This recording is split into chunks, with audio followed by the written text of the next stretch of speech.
Adding a magnificent film look or cinematic look inside your photo and video should not be that hard. And in this video, I'm going to show you how to do that just in one click. You can use the same method for Photoshop, Affinity Photo, or any kind of video editing software, notably DaVinci Resolve, Premiere Pro, FCPX, Avid, Photoshop, or Affinity Designer, Lightroom, or any software that support Q file.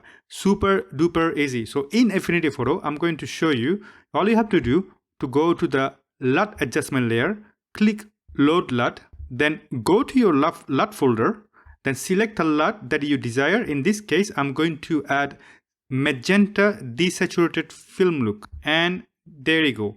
Now you have this wonderful looking vintage photo. Of course, if it's too strong for you, not a problem. All you have to do, go to the opacity and reduce the opacity based on your desire. As you can clearly see now, I'm going to show you before and after. So that's before and that's after.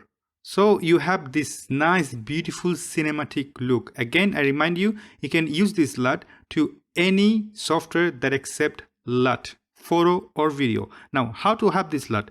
All you have to do, subscribe to my channel, comment in the comment section below with your opinion, and request the LUT with the name of the LUT in the video and your YouTube name via email so that I know you are a subscriber. And it's all yours. You can use it for any kind of personal project such as Facebook, Instagram, YouTube, Vimeo, TikTok, blogs, or any personal project. For commercial project, all you have to do, just send me an email and you can discuss some code. Look after yourself, happy creating, be creative, and bye-bye.